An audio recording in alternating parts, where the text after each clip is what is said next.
Últimos días de julio de 1936. Toledo. La ciudad manchega y su provincia se mantienen fieles a la República, excepto dos focos de resistencia nacional, el Alcázar y el Hospital de Santa Cruz, enclavados en el centro de Toledo. Son los dos únicos focos de resistencia nacional. El último gran asedio de la historia bélica. El coronel Moscardó se hace cargo de la comandancia militar de la plaza el 21 de julio de 1936. Mientras las calles de Toledo están siendo tomadas por los milicianos, los soldados nacionales atrincherados en el Alcázar proclaman el estado de guerra. Es una afrenta para el gobierno. El Alcázar está a solo 80 kilómetros de Madrid, donde se encuentran los representantes del cuerpo diplomático y donde se ha producido la mayor concentración de periodistas extranjeros. Lo que ocurra en Toledo va a ser relatado con toda seguridad al mundo entero. Esta situación supone una afrenta para el gobierno de la República, que envía las primeras columnas con el propósito de tomar la plaza de forma inmediata. Camiones y coches particulares atestados de milicianos madrileños salen al alba rumbo a Toledo con entusiasmo desigual.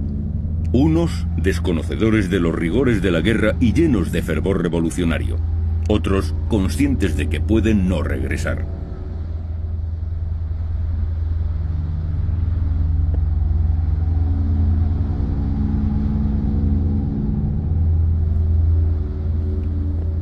A la caída de la tarde y después de efectuar algunos disparos al Alcázar, vuelven a Madrid a descansar hasta el día siguiente para repetir la jornada guerrera. Se dieron casos de combatientes que venían por la mañana desde Madrid, disparaban 4 tiros, se fotografiaban y volvían por la noche a contar sus hazañas en los bares de la Gran Vía. A ese fenómeno se le llamó popularmente turismo revolucionario. 22 de julio, las puertas del Alcázar se cierran definitivamente. Ese mismo día, entra el último camión al Alcázar cargado con armas y municiones. Pero una bomba republicana le alcanza de lleno, haciendo estallar los 300.000 cartuchos que transportaba. La escasez de municiones será una más de las penurias que tendrán que soportar los sitiados. Comienzan los hostigamientos artilleros sobre el edificio. Cargas de artillería, día sí y día también, para acabar con la obstinada resistencia dentro de los muros del Alcázar, que no puede durar mucho tiempo. El primer combate se produce el 22 de julio ante los ojos de decenas de periodistas y reporteros gráficos. El asedio es total. Los milicianos atacan el edificio desde las calles adyacentes, tejados colindantes al edificio, azoteas, terrazas, pero la defensa es tenaz.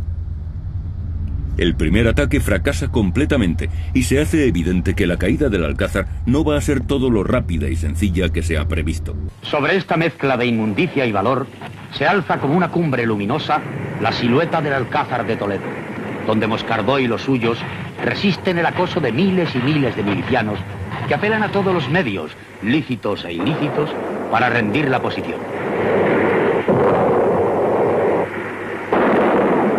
La prensa y las radios rojas toman el Alcázar con mucha más frecuencia que su ejército.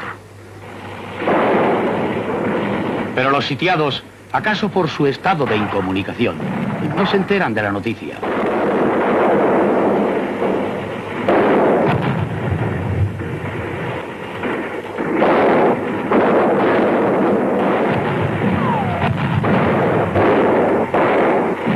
La prensa roja es infatigable.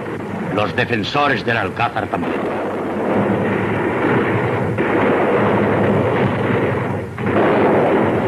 Quizá estén más cerca de la verdad los que están más lejos.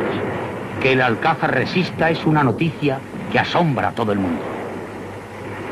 El 23 de julio, Moscardó escribe en su diario de operaciones: a las 10 horas, el jefe de las milicias llamó al comandante militar notificándole que tenía en su poder un hijo suyo y que le mandaría fusilar si antes de 10 minutos no nos rendíamos.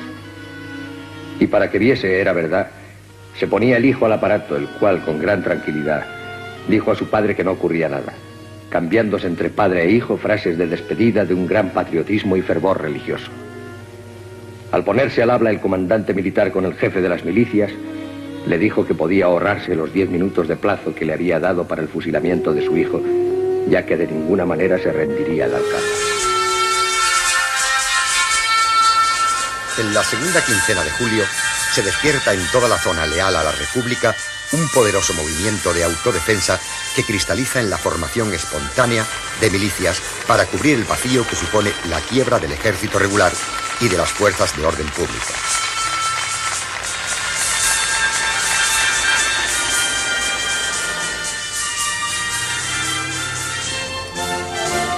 En Madrid, entre las milicias creadas por agrupaciones profesionales, son de notar el Batallón Artes Blancas, de panaderos, el Batallón Artes Gráficas y las milicias de artistas de variedades de la UGT. Los habitantes de zonas en que ha triunfado la rebelión residentes en Madrid constituyen las milicias burgalesas y las castellanas llamadas los comuneros. En la euforia revolucionaria del momento, algunas milicias reciben nombres de mitos populares. Es el caso del Batallón Aída Lafuente, en recuerdo de la joven comunista muerta en la Revolución Asturiana de 1934, y del Batallón Condés, capitán de la Guardia Civil, implicado en el asesinato de Calvo Sotelo.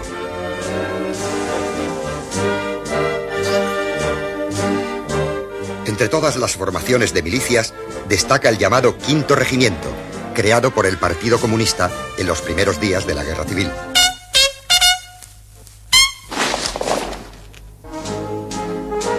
No se trata propiamente de un regimiento, sino de un centro de alistamiento e instrucción instalado en un convento de la calle de Francos Rodríguez.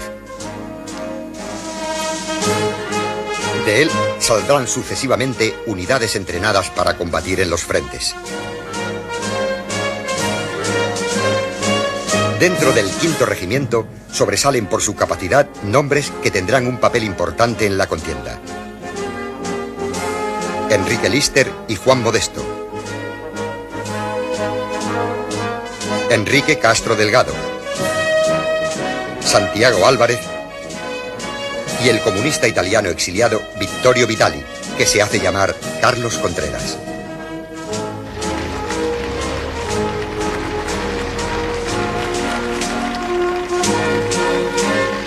Las primeras unidades que parten para el frente desde el cuartel del Quinto Regimiento son las célebres compañías de acero.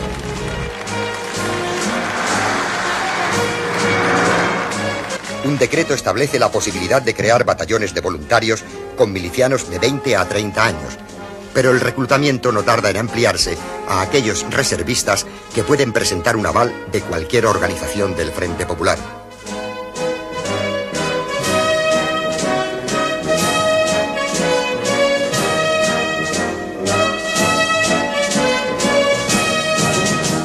Oficiales fieles a la República reciben por su parte orden de formar dichos batallones de voluntarios. Como en Madrid subsiste parte de la estructura militar del Estado, núcleos de profesionales vertebran los esfuerzos destinados a forjar un aparato de defensa que oponer a los sublevados. Mientras algunos oficiales encabezan las primeras columnas republicanas, otros, desde el Ministerio de la Guerra, intentan recomponer una mínima organización militar. Fruto de ello es la Inspección General de Milicias, creada por el decreto de 8 de agosto para coordinar en lo posible los batallones formados por partidos y sindicatos y gestionar los suministros, las municiones y las pagas.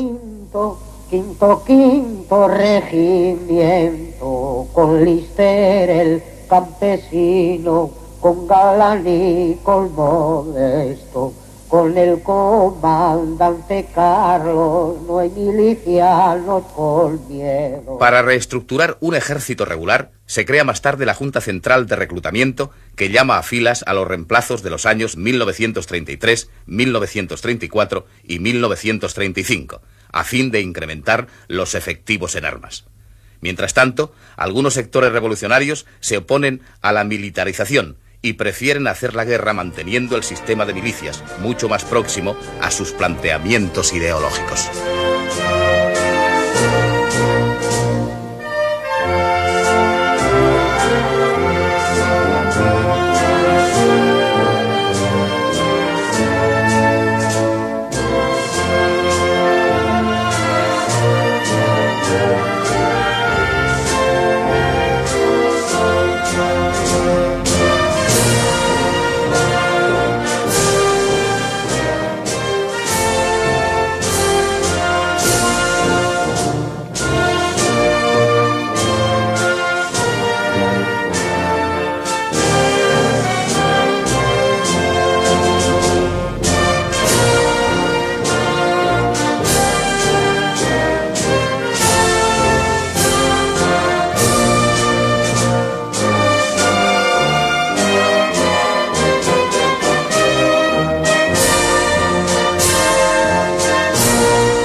Al final del mes de julio, las centrales sindicales y los comités de empresa se incautan de fábricas, oficinas y talleres en la zona republicana.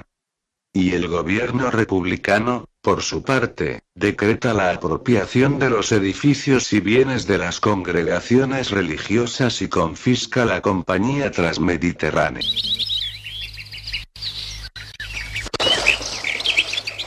A finales de julio de 1936 el alzamiento nacional ha triunfado prácticamente en toda Andalucía y su objetivo fundamental es tomar Madrid, y para ello está acumulando tropas procedentes de África, lo que hace reaccionar al gobierno republicano. El general Miaja recibe el 27 de julio la orden de formar una potente columna y dirigirse por Despeñaperros sobre Córdoba y Sevilla. Esta iniciativa trata de impedir el acceso a la meseta mediante el control de la principal ruta entre Andalucía y la capital. La columna de Miaja avanza muy lentamente. Arranca desde Albacete con cautela y lentitud. El 29 de julio alcanza Montoro, dedicándose a pequeñas operaciones tácticas y represivas sin decidirse a atacar Córdoba hasta el 20 de agosto. Durante este tiempo, las fuerzas de Queipo de Llano han conseguido establecer enlace con la guarnición de Granada, ciudad que había quedado aislada en medio del territorio republicano. Partiendo de Sevilla, ocupan La Roda, Antequera, Archidona y Loja, estableciendo comunicación por tierra entre las dos capitales andaluzas.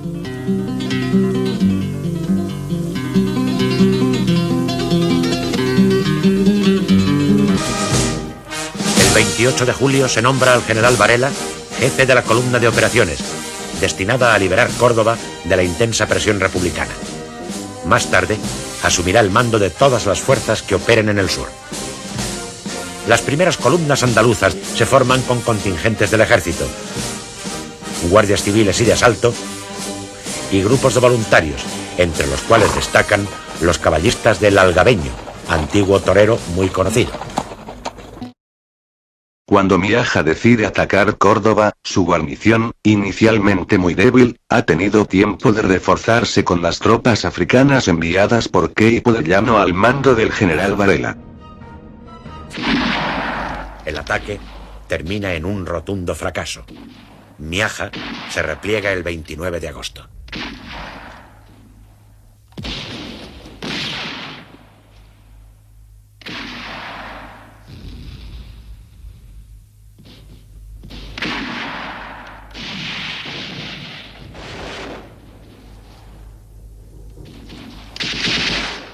Días más tarde, 3 columnas bajo la dirección del general Varela toman Cerro Muriano, alejando definitivamente el peligro sobre la capital.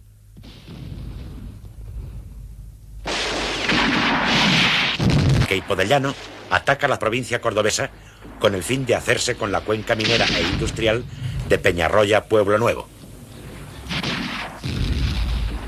Y Queipo consigue conquistar una amplia zona de la provincia. Sin tiempo que perder y gracias a las primeras ayudas italianas y alemanas, las tropas de regulares y legionarios van llegando a la península. Son los mejores hombres del ejército español, duros y disciplinados. Una vez en la península, las fuerzas africanas de Franco inician desde Sevilla la marcha hacia Badajoz para enlazar con las fuerzas de Mola, que dominan Castilla y el norte de Extremadura.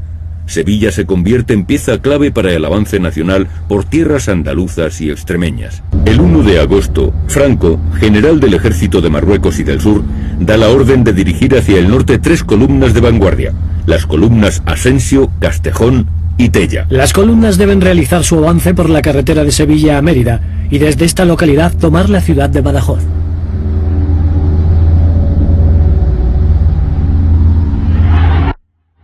La situación desborda al gobierno de la República, que entrega armas a las milicias y a los sindicatos, generando una euforia revolucionaria entre sus filas. Comienza así el conjunto de operaciones conocido como la Batalla del Guadiana, cuyo objetivo es enlazar las fuerzas nacionales del norte con las del sur.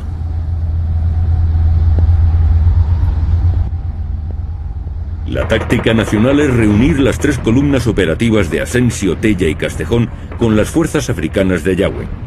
El 2 de agosto se ponen en marcha las columnas Asensio y Castejón. Sin apenas oposición, el 4 de agosto la columna Asensio va ocupando pueblos que jalonan la carretera de Sevilla a Mérida. El frente avanza en un solo día 80 kilómetros. La moral de los nacionales es magnífica.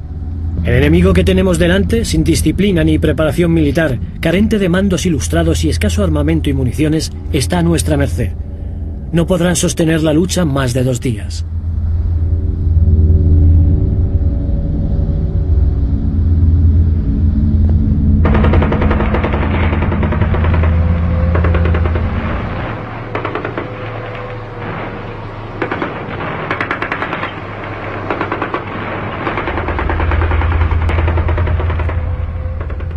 La columna Asensio llega al pueblo de Almendralejo, donde choca con uno de los primeros focos de resistencia republicana. La columna ocupa toda la localidad salvo la iglesia, en la que se parapetan algunos habitantes y milicianos.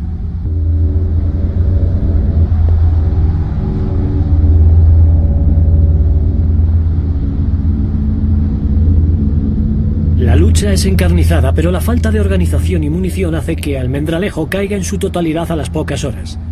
Los milicianos parapetados en la iglesia se rinden. Hay milicianos que luchan y mueren noble y bravamente por su idea, y también los hay que viven sobre el inmenso cadáver de la zona roja y se llaman a sí mismos las hienas del progreso. También hay abundancia de milicianas que sirven, por así decirlo, al reposo del guerrero. Sus propios camaradas las llamarán las ametralladoras por las bajas que causan. Algunos buenos jefes limpiarán sus unidades de esta porquería. Durruti, el más prestigioso jefe anarcosindicalista, fusila prostitutas e invertidos personalmente en Bujararó. Y Castro, el comandante del 5º regimiento, según cuenta él mismo en su último libro, sufrirá persecución de la pasionaria por atacar a estos refuerzos. La Junta Nacional de Falange designa como jefe de la Junta de Mando Provisional a Manuel Hedilla. Los avances nacionales sobre Guipúzcoa se inician a principios de agosto de la mano del coronel Solchaga. Las brigadas navarras de reciente formación a partir de los tercios de Requetés parten desde Navarra y Álava camino de San Sebastián. La columna Durruti, que desde hace días viene desde Barcelona a los campos de Aragón, toma Bujaraloz.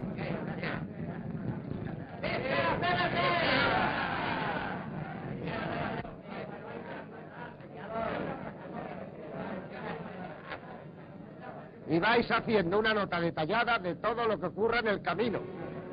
Disciplina, orden. Ante todo, no se os olvide que hay que obedecer al mando. Y tras hablar con el mando republicano decide quedarse allí hasta nueva orden. En Toledo. Improvisados parapetos de colchones, sacos de arena, sillas y mesas disparan a la fortaleza. Fuego aéreo, artillero, fusilero e incendios con latas de gasolina y granadas son permanentes para abrir alguna brecha en los gruesos muros del edificio.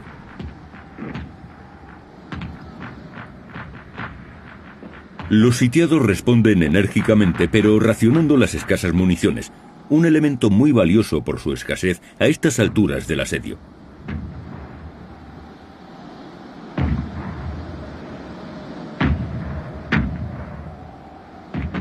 Los vecinos de Toledo se refugian en sus casas. La ciudad se queda muda y su aspecto es fantasmal cuando los aviones republicanos comienzan a bombardear el Alcázar y los edificios cercanos a la fortaleza.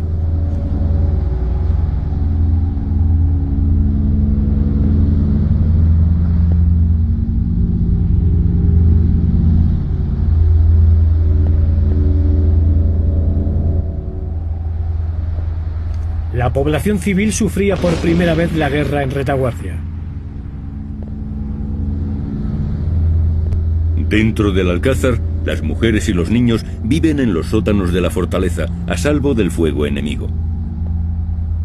El día 5 de agosto la ciudad castellana de Valladolid es bombardeada por la aviación roja causando varios muertos y heridos.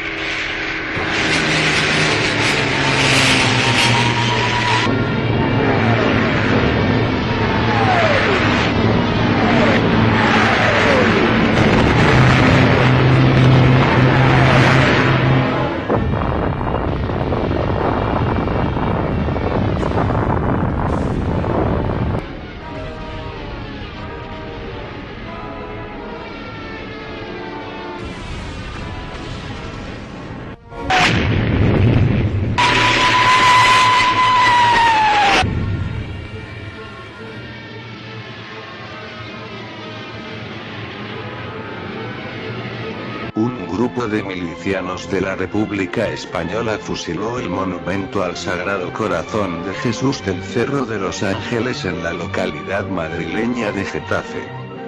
¡Apuntad con odio! ¡Disparad con ira! Sobre la frente, sobre los ojos, sobre el pecho, sobre el corazón de Cristo. Y queriendo volver a la nada pusieron una base de dinamita. Sonó la descarga y rodó el eco por la llanura y tembló la tierra, España entera y el cielo. Y se regocijó Satanás y el infierno. En Burgos, los militares constituyen la Junta de Defensa Nacional y se dirigen hacia Madrid. El general Cabanellas, jefe de la Junta de Burgos, restablece la bandera bicolor, roja y gualda, como bandera de España en la zona controlada por los nacionales. Nace el vocablo nacional para definir el carácter del alzamiento. El 9 de agosto, Franco llega a Sevilla que le recibe como un salvador. Queipo de Llano altera con la conformidad de Franco el acuerdo a que habían llegado los generales participantes en la rebelión.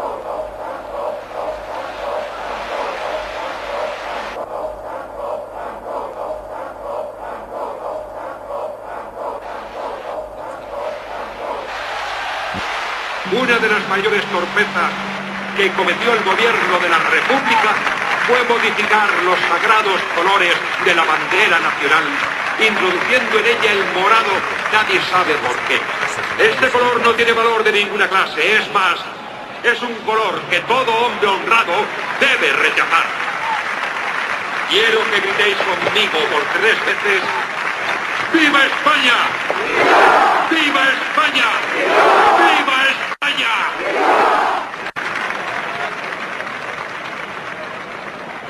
Sevillanos, ya tenéis aquí la gloriosa bandera española, ya es vuestra. El heroico general Queipo de Llano la ha inaugurado en esta fiesta solemne y de forma oficial. Franco afirma que la bandera bicolor es la insignia de una raza, de unos ideales, de una dignidad, de una religión, de todo lo que está en peligro de desaparecer por el avance de las hordas marxistas y de la propaganda de Moscú. Es el oro de Castilla y la sangre de Aragón, nuestra gesta gloriosa en América y los triunfos de los barcos españoles a través de la historia.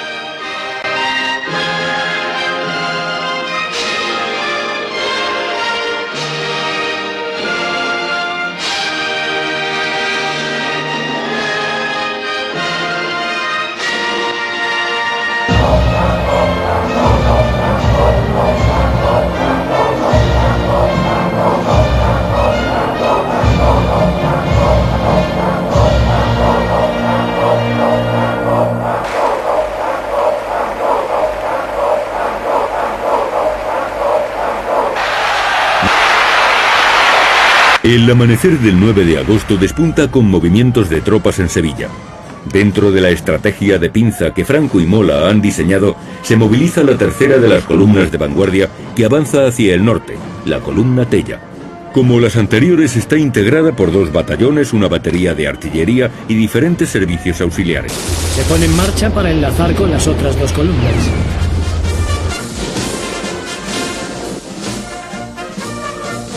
El avance de estas tropas, fundamentalmente constituidas por fuerzas africanas, es rápido, de forma que el día 11, el teniente coronel Juan Yagüe, que toma el mando táctico de lo que ya se conoce como Ejército Expedicionario de Marruecos, se encuentra ante Mérida, donde encuentran una primera resistencia, aunque muy rudimentaria, por parte de los republicanos. Tras una ligera preparación artillera y aprovechando el desconcierto republicano, asaltan la villa por 3 flancos. De los puentes que cruzan el río se decide tomar el puente romano, aprovechando que no ha sido volado. La escasa resistencia republicana no puede contener el avance de las tropas nacionales. Así, los nacionales llegan a la plaza principal y rinden Mérida al teniente coronel Yagüe al mediodía del 11 de agosto.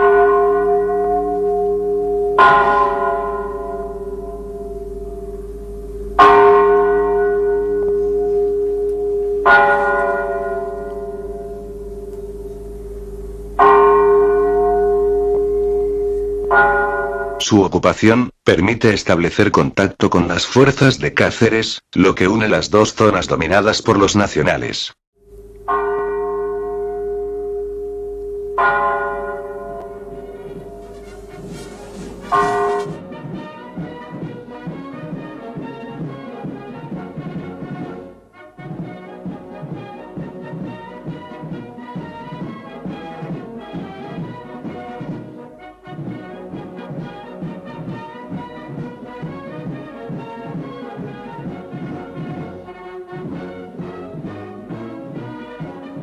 Las tropas del Ejército de África avanzan en los primeros días rápidamente, sin encontrar apenas oposición alguna.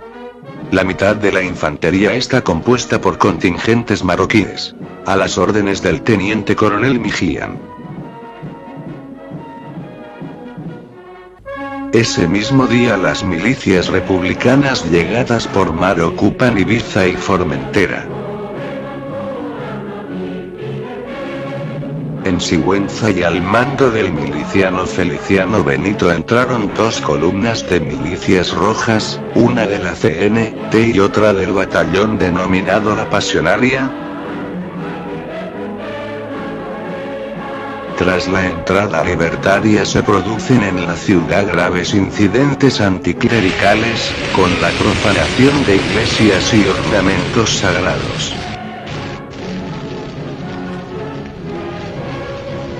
Asesinaron al obispo Eustaquio Nieto Martín, al presidente de Acción Católica, José María Martínez, y al deán de la catedral, Anastasio de Simón, y después llegaron más refuerzos rojos a las órdenes del comandante Martínez Aragón con 2 columnas de milicianos ferroviarios de la UGT y de las Juventudes Socialistas Unificadas.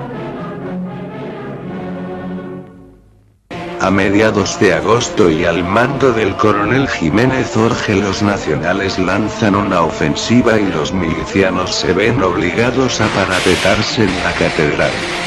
Así comenzó la batalla de Sigüenza.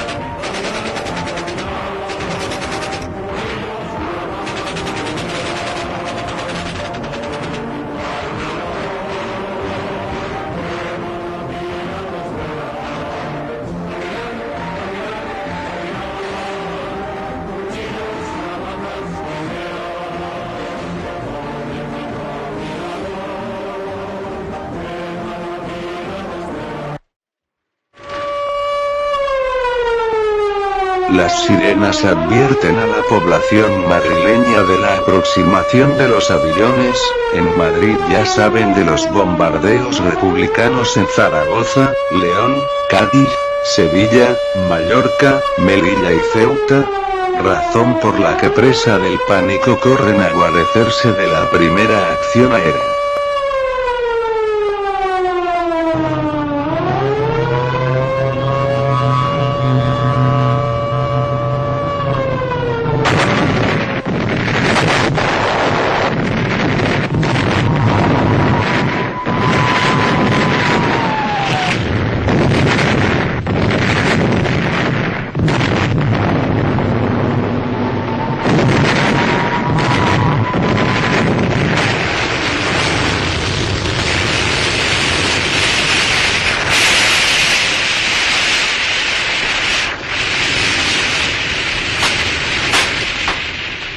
El asedio cobra dimensiones épicas en Toledo cuando los bombardeos se intensifican de manera extraordinaria. Poco a poco se van desmoronando las torres del Alcázar, una auténtica fortaleza construida sobre una roca de granito. Sus defensores, pese a los envites de la artillería republicana, no rinden sus posiciones. Y un avión nacional, burlando la vigilancia, deja caer un mensaje de Franco en el Alcázar, prometiendo su pronta liberación. A bombo y platillo sale de Valencia a Columna de Hierro con destino a Aragón, al mando de José Pellicer.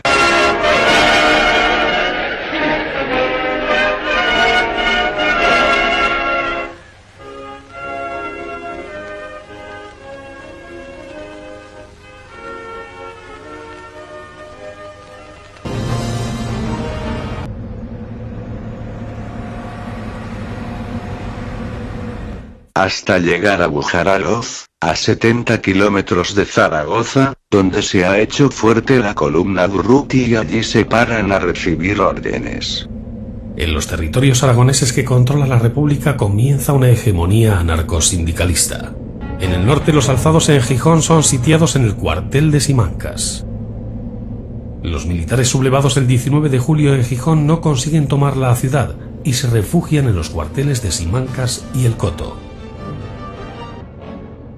Todo el territorio asturiano queda en manos republicanas, con la excepción de la ciudad de Oviedo, defendida por el coronel Aranda y sus escasas tropas. La República desencadena un ataque generalizado contra la ciudad por la que quieren desfilar victoriosos en el aniversario del Octubre Rojo, mientras los refuerzos gallegos buscan desesperadamente un camino hacia la capital de Asturias.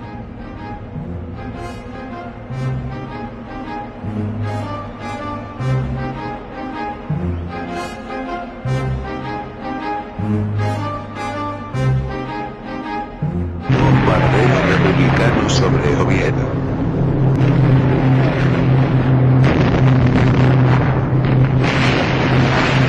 A pesar del duro bombardeo republicano sobre Oviedo, de rendición ni hablar, Aranda resiste hasta el último hombre y el último cartucho.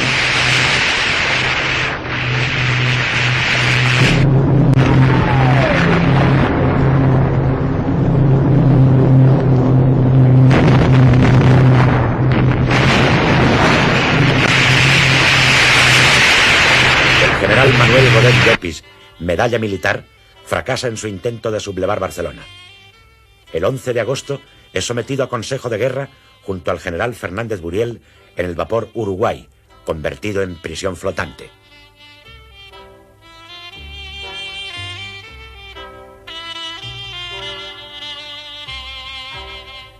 Godet se mantiene sereno a lo largo del juicio, con la cabeza alta y vestido de uniforme. La sentencia le condena a la pena de muerte. se le permite despedirse de su ayudante antes de ser fusilado en el castillo de Montjuic al día siguiente. Su muerte y la manera de enfrentarse a ella son descritas por el socialista Julián Zugazagoitia con estas palabras. Con un cigarrillo en la mano, bien pegado a la ceniza del fuego, asistió a los preparativos del pelotón. Y cuando todo estuvo listo, aspiró una bocanada de humo, arrojó la punta del pitillo y, afirmando los pies en la tierra, miró cómo los fusiles le enviaban la muerte a clavársela en el pecho.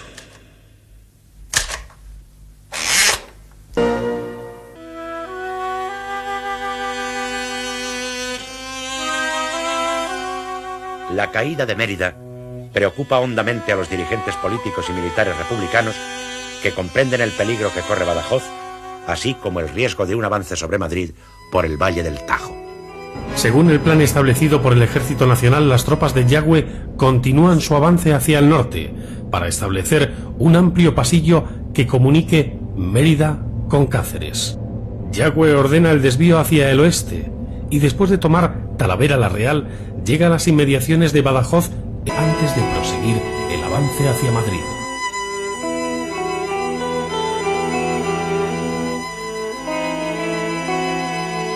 Los refuerzos no llegan a tiempo de salvar Badajoz, donde las fuerzas del teniente coronel Yagüe han iniciado ya el ataque.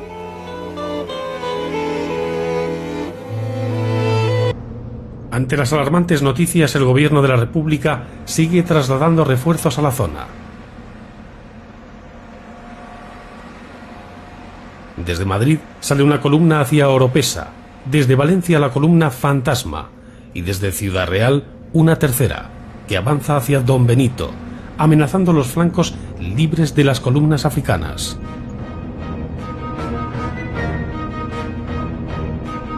Milicianos de localidades cercanas utilizan todo tipo de vehículos para acercarse lo más posible a la ciudad cercada.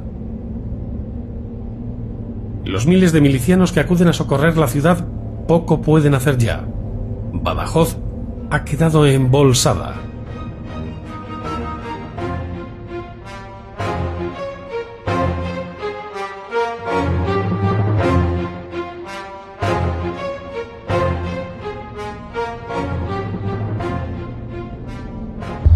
Los nacionales continúan con su avance vertiginoso, llegando a Badajoz el 13 de agosto. La ciudad está aparentemente bien defendida tras sus murallas por unos 3.000 milicianos escasamente armados, sin preparación militar y con entusiasmo desigual, a los que se añaden 500 soldados y un par de piezas de artillería. Los milicianos se parapetan en las inexpugnables murallas.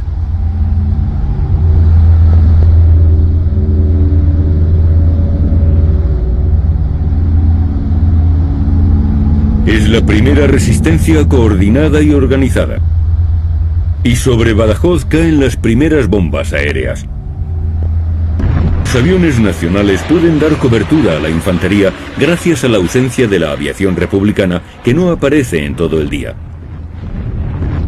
Los muertos y heridos quedan en las murallas tendidos, bajo el silencio agujereado de algunos disparos aislados. Se combate en el fuerte de la Pardalara y en el cuartel de Menacho, donde el comandante Alonso y un grupo de milicianos rechazan un primer asalto. La Guardia Civil de la ciudad se subleva, pero el motín es sofocado. El 12 de agosto la Artillería Nacional retoma el fuego contra las murallas. Inmediatamente después tiene lugar el asalto de las tropas de Yagüe por las grietas. Los regulares avanzan por el lado derecho y entran por la Puerta de los Carros. Los legionarios establecen la avanzadilla para la conquista de la ciudad, aunque solo consiguen llegar a la Plaza de la Trinidad un capitán, un cabo y 14 legionarios. La lucha está ya en las calles. Los nacionales dominan ya gran parte de Badajoz. Sin embargo, el combate en las calles continúa hasta el anochecer. Los tiroteos internos no cesan en toda la noche. Los milicianos retroceden. Una operación a sangre y fuego que convierte la actuación de legionarios irregulares para acabar de una vez por todas con la resistencia enconada de los defensores de Badajoz.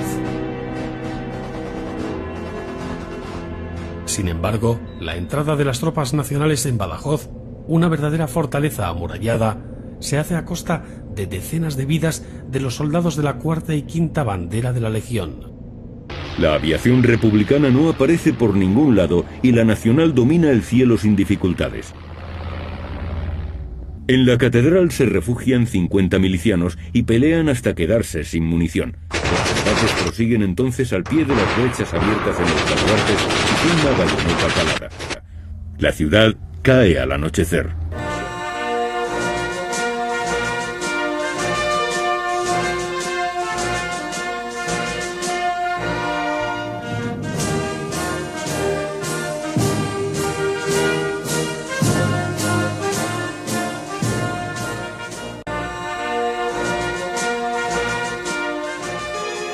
El coronel Puig d'Angola, el gobernador civil, otros oficiales y aproximadamente más de 1 millar de soldados logran pasar a Portugal.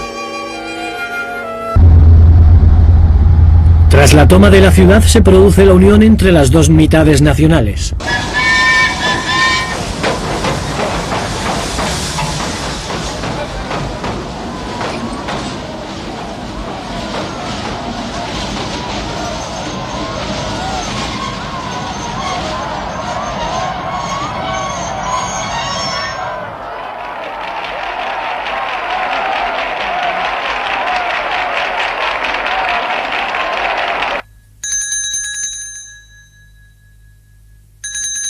El camino hacia Madrid queda abierto.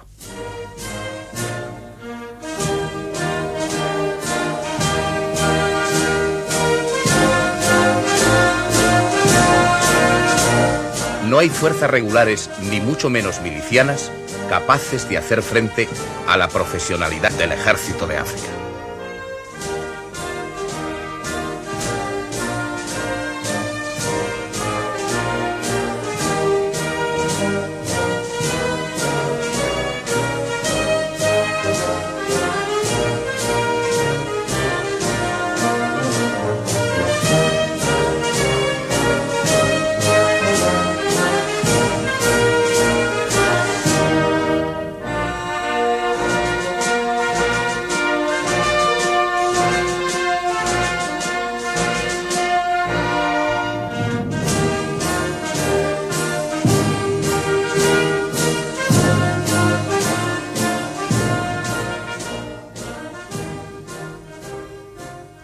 Yagüe lanza sus fuerzas hacia Madrid, abre la frontera con Portugal, enlaza con el ejército del norte. Pocas veces el soldado ha sido tan perfecto y el mando tan eficaz.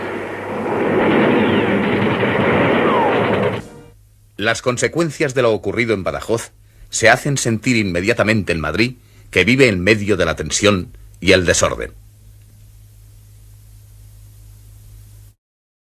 El 22 de agosto tiene lugar en la cárcel Modelo de Madrid la primera matanza colectiva que se produce en la capital tras los sucesos del cuartel de la Montaña. Una multitud enfurecida toma la cárcel. Los asaltantes, dirigidos por milicias anarquistas y socialistas, examinan los ficheros de la cárcel y seleccionan los presos, cuyos nombres les son más conocidos.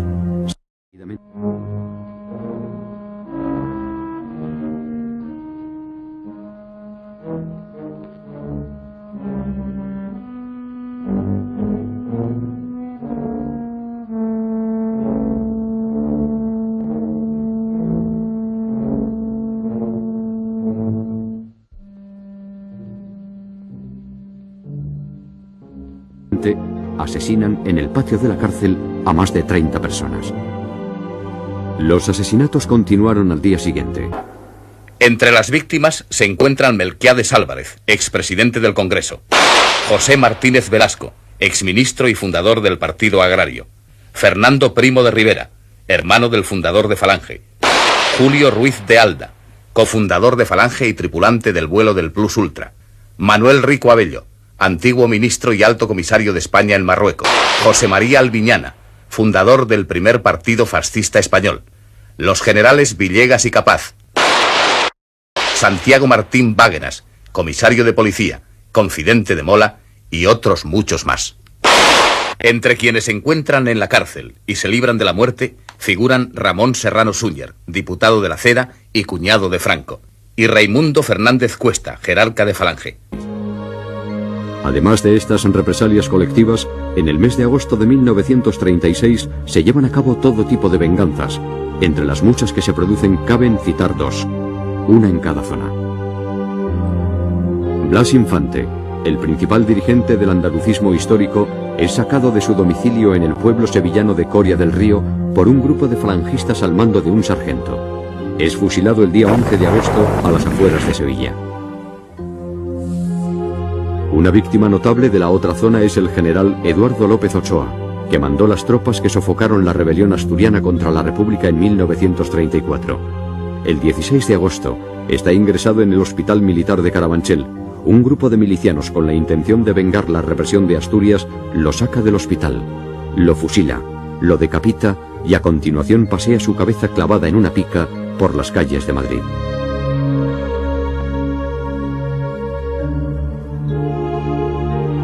García Lorca es detenido y conducido hasta el gobierno civil el 16 de agosto. Refugiado en la casa del poeta falangista Luis Rosales, 3 días más tarde es asesinado con otras 2 personas en un barranco cerca de Vícnar, en las proximidades de Granada. En Madrid se recrudece la persecución del enemigo interior. En las checas o cárceles políticas la represión se recrudece, como en la del Marqués de Riscal, o las tristemente famosas Brigadas del Amanecer que dirigió Agapito García Atadell, provocaban terror en la población antirrepublicana e incluso en los adictos al régimen. El gobierno republicano tomó en esos días una medida que será durante años fruto de una interminable polémica. Las reservas en oro de la República fueron llevadas a la base naval de Cartagena. Desde allí, una parte menor fue mandada a Francia y el resto fue enviado a Moscú para financiar la ayuda rusa que equilibraría la situación militar en el futuro inmediato. Esa decisión fue denunciada. El presidente de la Junta de Defensa Nacional, Miguel Cabanillas, declaró el 25 de agosto. Interesa a esta Junta, en el orden moral, destacar una vez más el escándalo que ante la conciencia universal ha producido la salida del oro del Banco de España, decretada por el mal llamado Gobierno de Madrid. A primeras horas de ese día los Junker J-52 bombardearon Getafe y su aeródromo. Una guerra siempre tiene sus ratos de risa. La risa entre 1936 y 1939 se llamó Comité de No Intervención. Léon Blum, presidente del Consejo francés, solidario como socialista con la República, inventa la fórmula no intervención en la guerra española. Blum, como todo el mundo sabe, fue quien primero intervino en nuestra guerra con la ayuda militar a los republicano-comunistas a través de un pacto anterior con cláusulas secretas firmado entre la República Francesa y la República de los Trabajadores de todas clases, sin que de esas cláusulas secretas sobre la ayuda mutua se enterasen ni los franceses ni los trabajadores. La no intervención sirvió para que los distintos estados arrojasen la piedra y escondiesen relativamente la mano. Oviedo es una pieza codiciada, tanto por su significación social y política como por su importancia militar. En auxilio del coronel Aranda marchan desde Lugo en días sucesivos a partir del 29 de julio 4 columnas gallegas que se organizan en 2 agrupaciones.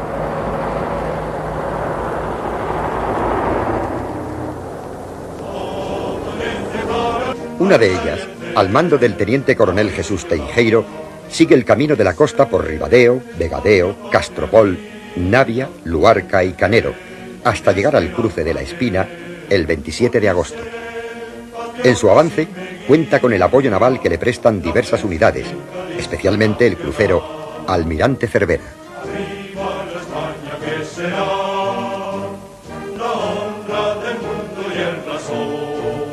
La otra agrupación, por el interior a Ponferrada, y desde aquí sube por Villablino, el puerto de Leitariegos y Cangas de Narcea, confluye por Tineo con la primera en el cruce de la Espina.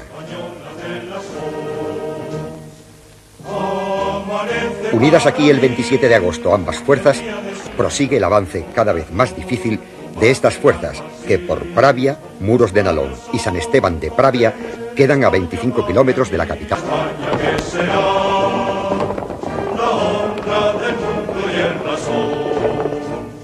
Arriba la juventud que siente, falange española de las Mientras tanto, ante el acoso de las fuerzas milicianas, los militares abandonan el cuartel de Zapadores y se concentran en el de Simancas. En su socorro acuden el acorazado España y el destructor Velasco. El 21, el crucero Almirante Cervera se presenta ante el puerto de El Musel y abre fuego contra los sitiadores del cuartel de Simancas, causando numerosas bajas.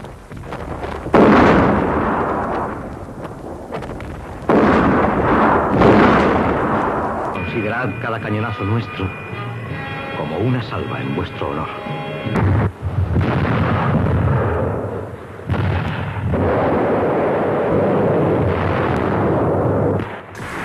El episodio pronto toca a su fin. Al cerco se suman los cañones de la fábrica de Trubia. Sus disparos incendian el cuartel. El coronel Pinilla intenta una salida desesperada en la que pierde la vida junto con muchos de sus compañeros.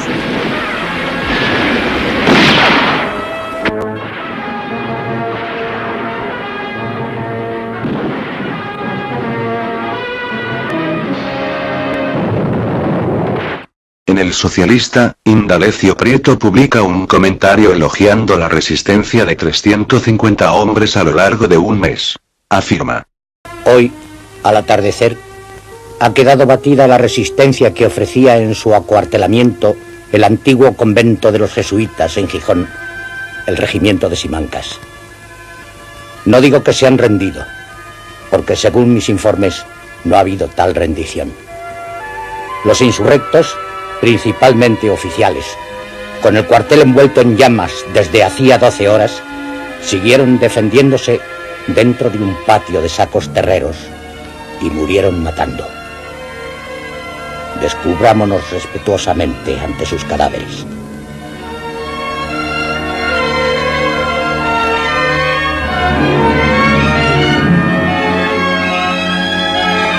El general Mola, al abandonar Pamplona para marchar a Burgos, deja al frente de aquella plaza al coronel José Solchaga, como comandante militar, jefe de las columnas que operarán sobre Guipúzcoa, aunque Mola está constantemente presente en la dirección de las operaciones.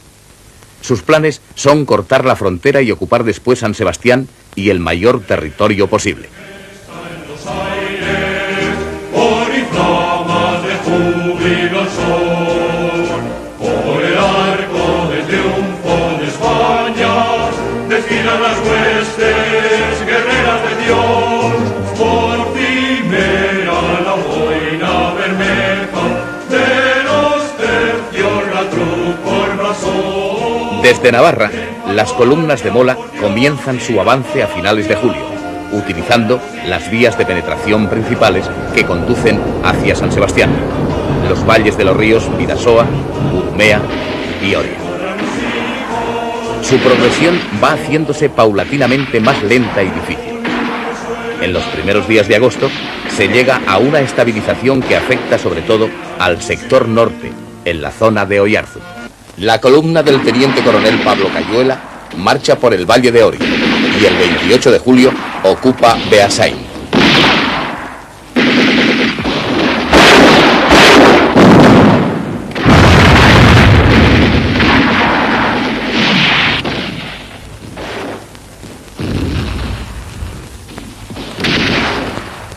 En los días siguientes, avanzando muy lentamente, toma Tolosa y Andoain, desde donde convergen sobre San Sebastián con la columna que avanza desde Irún. Por el arco del triunfo de España, desfilan las huestes guerreras de Dios, por primera la boina bermeja, de los tercios la cruz por blasón, victoriosos por Dios y la patria, vuelven los soldados de la tradición, victoriosos por Dios y la patria, vuelven los soldados de la tradición.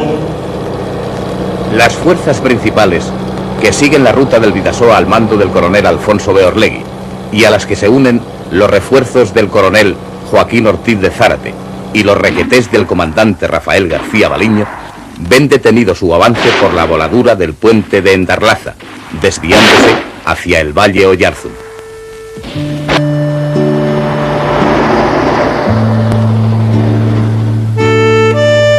Las fuerzas del coronel Beorlegui avanzan hasta cerca de Rentería, con intención de socorrer a la guarnición de San Sebastián, sublevada en los cuarteles de Loyola.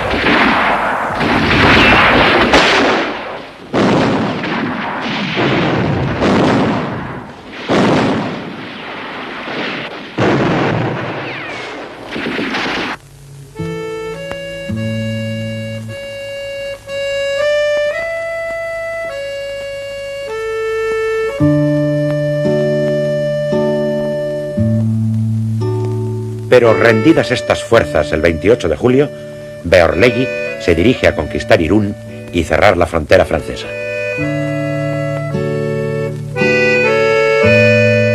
La ciudad carece de una defensa organizada y se improvisan elementales fortificaciones. Nadie cree posible derrotar a las fuerzas de Beorlegui en campo abierto y se piensa en la resistencia como única solución para frenar el avance de unas columnas militarmente superiores en disciplina y armamento.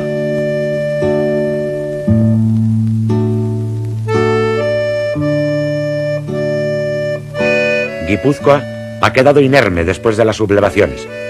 Las improvisadas milicias y grupos de carabineros carecen de material y las municiones son escasas.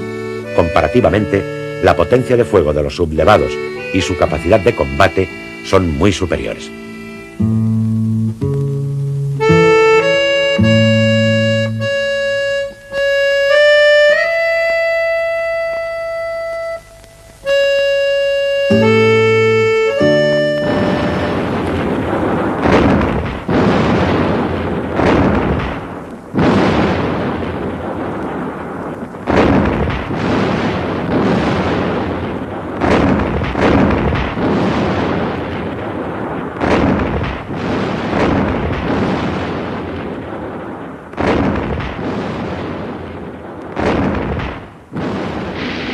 A pesar de que la artillería de Beorlegui no es poderosa, cualquier cañoneo sobre las poblaciones tiene devastadores efectos morales y en aquellos momentos confusos mina el ánimo de la retaguardia.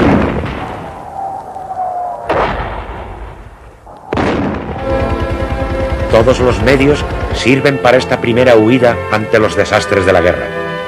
Quienes más tienen que perder son los primeros en marcharse y lo hacen con seguridad y hasta confortablemente, en barcos que, amparados en su neutralidad, consiguen recoger a sus compatriotas y a los que, moviendo sus influencias, pueden hacerse pasar por extranjeros.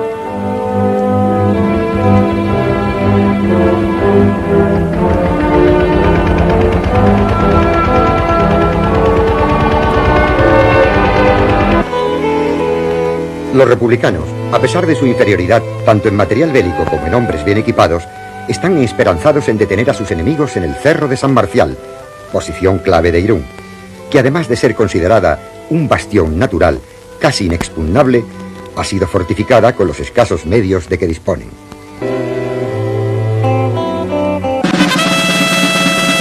El 26 de agosto comienza el ataque. Los republicanos, que se sienten seguros y confiados en sus posiciones, se defienden con éxito.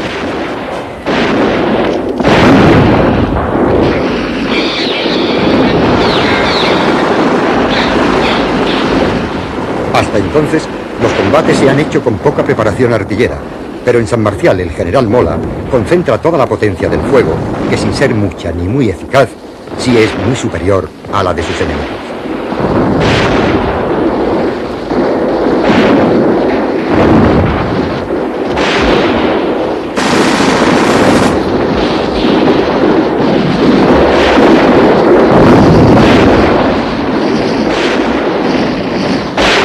Beorlegui anuncia a sus hombres que el próximo combate será sangriento y que morirán quienes ataquen en vanguardia.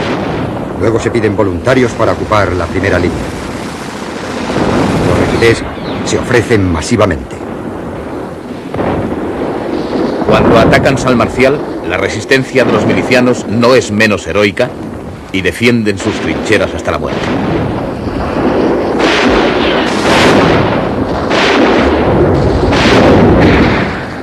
Los voluntarios carlistas las asaltan, después de haber cortado las alambradas con hachas y arrancado los piquetes.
Tomado el cerro de San Marcial, Irún carece de otras posiciones sólidas. La frontera francesa está a punto de ser cerrada, con lo que se frustrará la única posibilidad de escapar. Antes de que esto ocurra, grupos de fugitivos atraviesan el puente del Bidasoa con los pocos bienes que pueden contener un bolso, un pañolón anudado o una simple maleta de madera o cartón. Irún está en el horizonte de la línea de combate y recibe los impactos del duro cañoneo a que es sometido, mientras los milicianos, desconcertados y carentes de organización, se convierten en improvisados protagonistas de una guerra sobrecogedora que jamás habían esperado.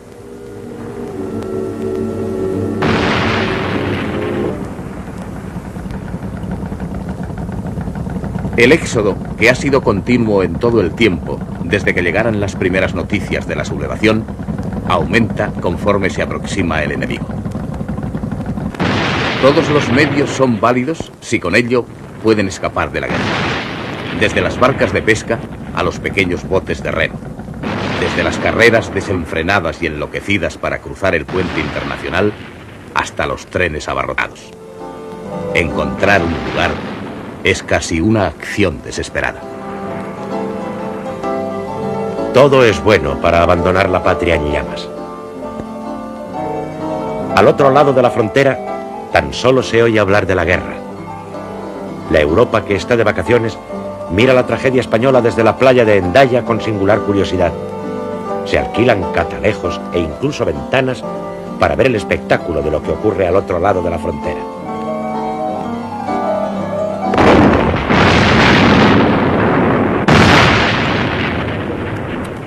Cuando los anarquistas se retiran forzados por el empuje de las fuerzas rebeldes, fusilan a varios prisioneros. Entre ellos figura Honorio Maura, de Renovación Española, y el tradicionalista Joaquín Beunza.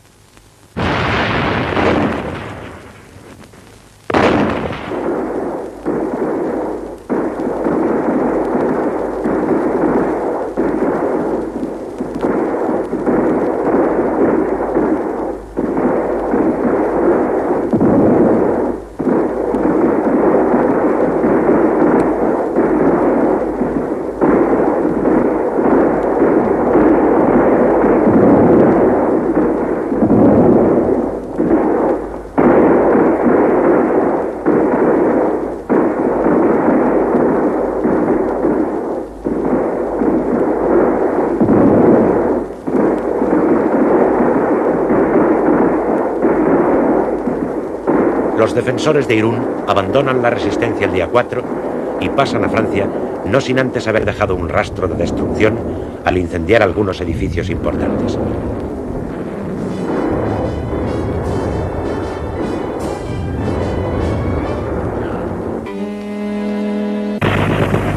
Las fuerzas republicanas tienen que huir por el río Bidasoa, que viene a demostrar una vez más lo caótico de la guerra.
franceses y los refugiados siguen la lucha a través del Bidasoa.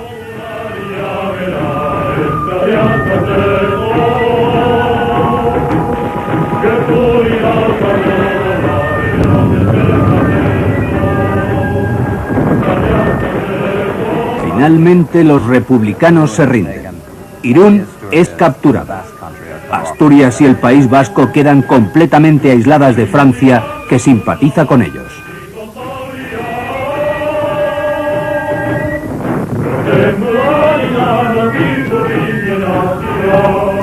Los primeros prisioneros, los primeros interrogatorios.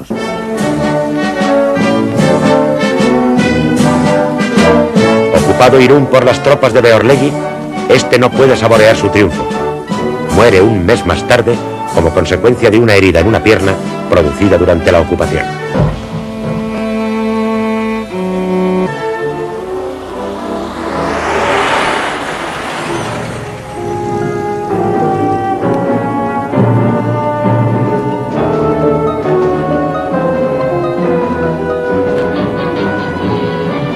Ya en terreno francés, los milicianos huidos de Irún son trasladados a Barcelona.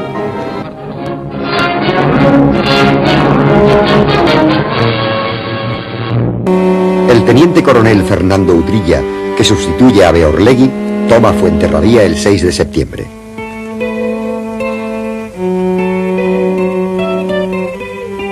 El mismo día es fusilado Víctor Pradera, fundador con Calvo Sotelo del Bloque Nacional. Paralelamente, San Sebastián recupera la vida con nuevas señas de identidad. El 21 de septiembre, en una dehesa cercana a Salamanca, utilizada como aeródromo militar, se reúnen, presididos por Cabanellas, los generales Queipo de Llano, Saliquet, Orgaz, Gil Yuste, Quindelán, Franco, Dávila y Mola, y los coroneles de Estado Mayor, Montaner y Moreno Calderón. El asunto a tratar es la necesidad de un mando militar único que se ha hecho técnicamente necesario al confluir sobre Madrid las tropas de Franco y las de Mola. Queda el problema de decidir quién va a ser el jefe militar supremo. Quindelán vota el primero a favor de Franco y se adhieren inmediatamente Orgaz y Mola, seguidos de Millán Astray, Asensio Cabanillas, Yagüe y Quindelán. En septiembre, la multitud se congrega ante el Palacio de los Golfines de Arriba en Cáceres, cuartel general del Ejército de África. Yagüe adelanta al gentío en medio del fragor de los gritos de Franco, Franco, Franco, que muy pronto habrá un jefe supremo, un caudillo. Mientras el más seguro candidato habla a los cacereños desde el balcón, su hermano Nicolás y Quindelán redactan el proyecto de decreto que va a someterse a la segunda reunión de generales. Más de 1.200 personas, entre civiles y militares, se atrincheran en el santuario de Santa María de la Cabeza, a los pies de Sierra Morena. El capitán de la Guardia Civil, Santiago Cortés, mantiene un bastión nacional en plena retaguardia republicana. En plena canícula estival, Rusia envía a España a su embajador Rosenberg, al que recibe el pueblo con los aplausos subordinados de quienes saben que desde ahora presidirá los consejos de ministros, porque Stalin gobierna España y su paternal imagen bendice la vida cotidiana y feliz de quienes tienen la desgracia de ser sus súbditos.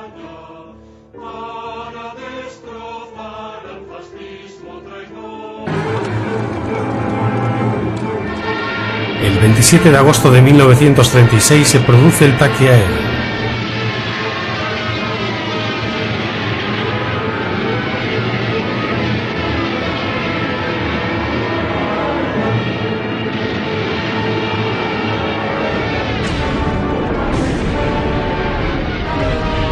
Junkers alemanes bombardean Madrid durante 48 horas.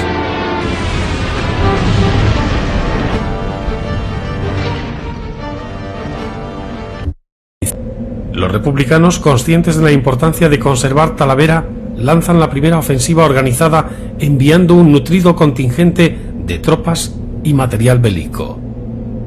No cesan de llegar refuerzos de Madrid y otras regiones para detener la embestida de los nacionales. Entre otras fuerzas han llegado 900 guardias civiles, 500 carabineros, 3 compañías de guardias de asalto, una compañía de zapadores, 300 milicianos y una batería ligera. Numerosos trenes van y vienen desde Madrid, transportando hombres y material hacia Talavera.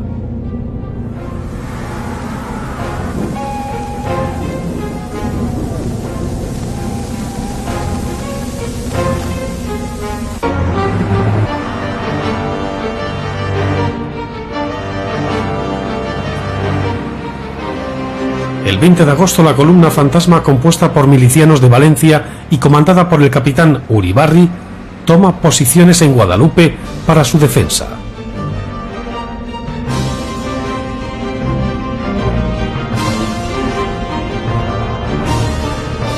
A través de altavoces se ordena a la población útil para el combate que tome posiciones para contener el asalto de los legionarios irregulares.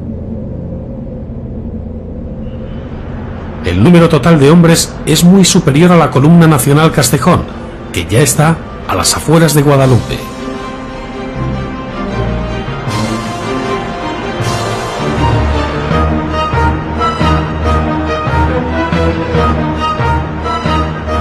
Pero el pueblo cae al día siguiente, y las columnas nacionales Asensio, Tella y Castejón se concentran en Navalmoral de la Mata para proseguir el avance sobre el Valle del Tajo. El 1 de septiembre, los nacionales dictan el plan de maniobra contra Talavera: tomar los pueblos cercanos cortando la carretera y la vía férrea para evitar la llegada de refuerzos enemigos. Los milicianos ignoran los principios básicos de la lucha en campo abierto, desaprovechando los emplazamientos idóneos y tendiendo a concentrarse cerca de las carreteras para huir en cuanto se ponga complicada la situación. Los mandos realizan ataques mal sincronizados, despliegues sin protección y sin cobertura, llevando a la tropa directa al matadero. Las desbandadas de los inexpertos milicianos son aprovechadas por Yagüe para sus avances e infiltraciones.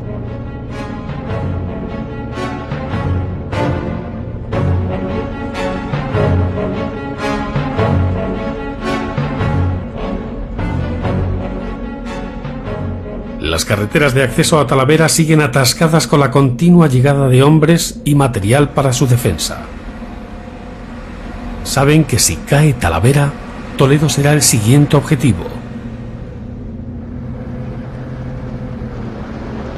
La población de Talavera se vuelca con las tropas de refuerzo, pero el caos y el desorden son generalizados. Los aviones nacionales dejan caer las bombas en el aeródromo y en la localidad de Talavera. Al pánico producido entre los habitantes de la localidad por el bombardeo, hay que añadir el mudo asombro por el combate aéreo que tiene lugar ante la llegada de 8 cazas republicanos.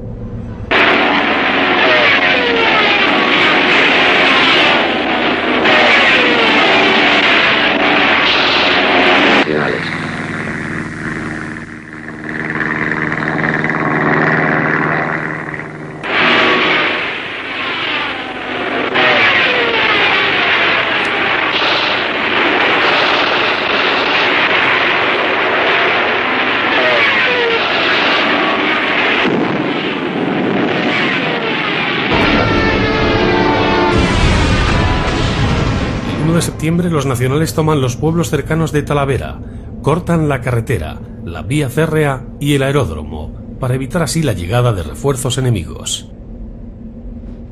La toma de la población se complica con la aparición de las trincheras. Las columnas Asensio y Castejón se apoderan de la estación y cortan las comunicaciones con la localidad. La supremacía en efectivos y armamento de los nacionales y la acción de la caballería son la causa de la huida de los milicianos.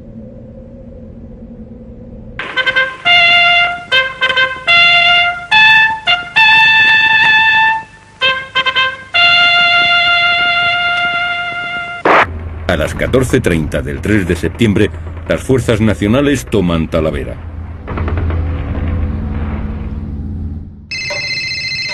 A la llamada telefónica del gobierno a Talavera responde un nacional: la conmoción no puede ser mayor. Tras la toma de Talavera, el Ejército Nacional cambia sus planes y se desvía hacia Toledo para liberar a los sitiados de El Alcázar. La imposibilidad de las fuerzas republicanas para frenar el avance rebelde en Talavera provocó el derrumbe del gobierno de Giral, que dimitió. Como presidente de la República, Azaña había sostenido cuanto pudo a Giral, que era militante de su mismo partido, pero se imponía un gobierno capaz de dirigir a las milicias. Encargó entonces, el 4 de septiembre, la formación de un nuevo gobierno al dirigente socialista Francisco Largo Caballero. El 5 de septiembre, Largo Caballero asumió sus funciones como presidente del Consejo de Ministros. Deja de lado sus profecías revolucionarias y forma gobierno con los socialistas, los comunistas y pronto con unos cuantos anarquistas. Es una revolución dentro de una revolución y ya era hora. El ejército de Franco está a solo 150 kilómetros de Madrid. El flamante presidente del Consejo de Ministros tendría que hacerse cargo de la defensa de una Madrid seriamente amenazada. El 6 de septiembre se conoció una nueva proclama de Franco, nada tranquilizadora. Madrileños, el día de vuestra libertad está muy próximo. Si queréis salvar la vida y evitaros perjuicios irreparables, entregaos sin condiciones a nuestra generosidad. Don Juan de Borbón pasa la frontera francesa para incorporarse al Ejército Nacional, pero es descubierto y devuelto a Francia.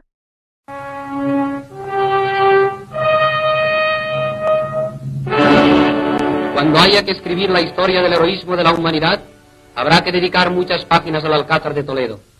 Bajo los gloriosos escombros, en los subterráneos húmedos, en el esqueleto de las torres, sin más comunicación con el mundo que una radio y un himno que les habla del amanecer y de la primavera, resistieron los héroes del Alcázar 10 semanas de un sitio elevado con todos los recursos bélicos imaginables. Donde Moscardó y sus hombres preferían morir sepultados entre las ruinas del Alcázar antes que rendirse.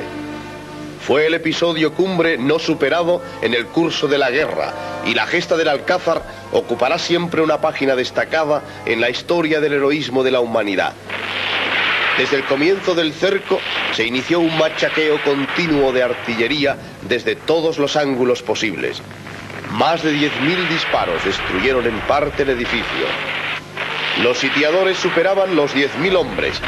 Los refugiados en el Alcázar suman 1.100 combatientes, 520 mujeres y 50 niños.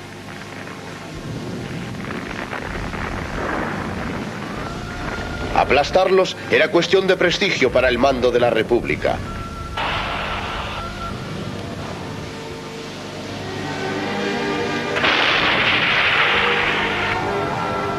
Mineros asturianos comienzan a perforar los cimientos del Alcázar para colocar unas minas.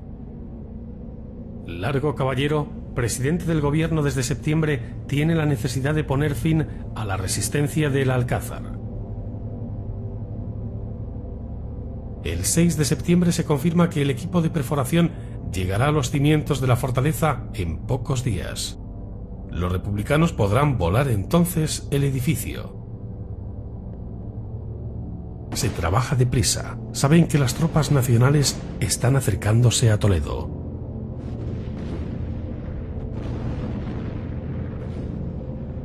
En el exterior se intensifican los ataques de artillería contra el edificio.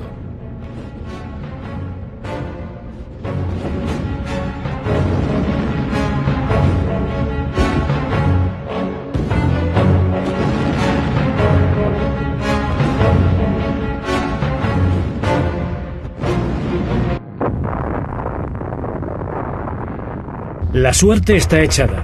En pocas horas el Alcázar va a ser tomado por las tropas republicanas, o al menos eso parece. Acaban de colocar 3 minas. El 18 de septiembre es el día previsto para volar el Alcázar. Desde Madrid se desplazan corresponsales de prensa, muchos curiosos y altos cargos del gobierno.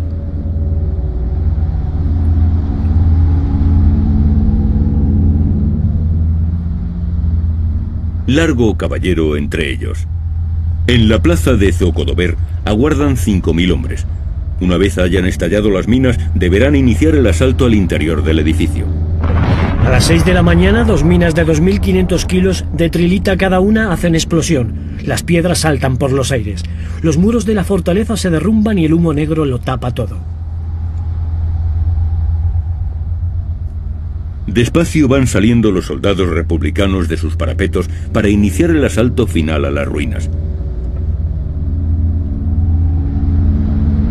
comandante Germán Madroñero con los guardias de asalto por la apertura de la esquina noreste. Por la sudeste lo intentan los hombres del comandante Torres Iglesias. La potencia e intensidad del asalto sobre el Alcázar lo dejan prácticamente derruido. En medio de una nube de polvo se inicia el asalto final. Pese a la potencia de las minas, las bajas causadas por estas entre los defensores se reducen a 4 combatientes. Ante su sorpresa, las tropas republicanas son repelidas por el fuego de los sitiados. Solamente queda en pie uno de los 4 torreones. A pesar de ello, y de los intentos por penetrar en su interior, la defensa de la fortaleza es efectiva y las tropas republicanas son nuevamente rechazadas. En los combates entre sitiados y atacantes se llega al cuerpo a cuerpo dentro de las ruinas y se lucha incluso con la bayoneta. La virulencia del ataque provoca 13 muertos, 48 heridos y 11 contusos. El Alcázar no ha caído, el asalto, por tanto, ha fracasado. Y entre tanta muerte y desolación se da una paradoja. Ha nacido una niña dentro del Alcázar. El 21 de septiembre, Franco ordena agilizar las operaciones para llegar cuanto antes a Toledo. Para liberar a los sitiados. Se trata de reforzar la línea ofensiva hacia Madrid. La medida es mal recibida por Yagüe, que se opone rotundamente, siendo destituido y relevado por Varela.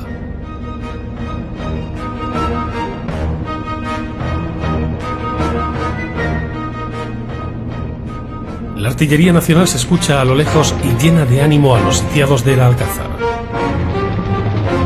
Desde las alturas de la fortaleza pueden ver los bombazos que inexorablemente se acercan a Toledo.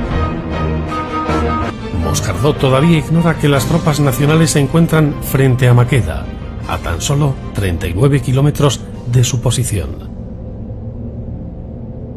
El edificio es solo una ruina y ya no queda en pie ninguno de los 4 torreones, pero las noticias les dan fuerzas pese a la embestida del exterior.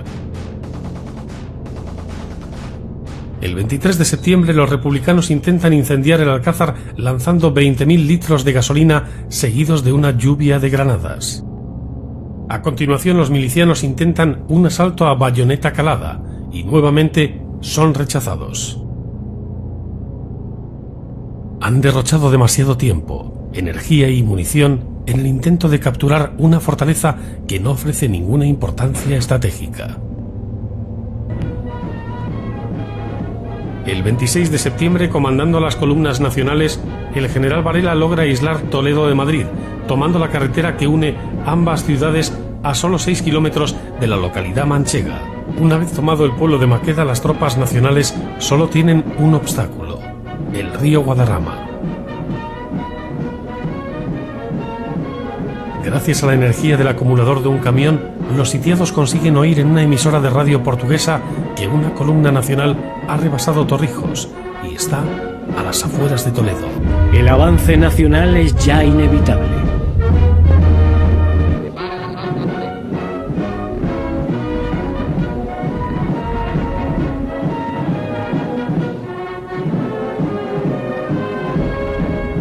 Ante la llegada inminente de las tropas de Franco, el asedio se intensifica.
Varela y las tropas nacionales están cada vez más cerca. A las 10:30 de la mañana, los regulares entran por distintas bocacalles en la plaza de Zocoto. El cerco al Alcázar se rompe el día 27 y será el día 28 de septiembre cuando el general Varela escucha entre los escombros aquel estremecedor parte de Moscardó. Mi general, sin novedad en el Alcázar. Franco, Varela y Moscardó comparten con los defensores liberados la emoción del momento.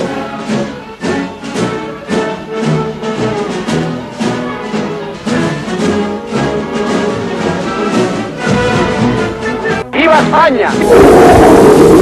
¡Viva España!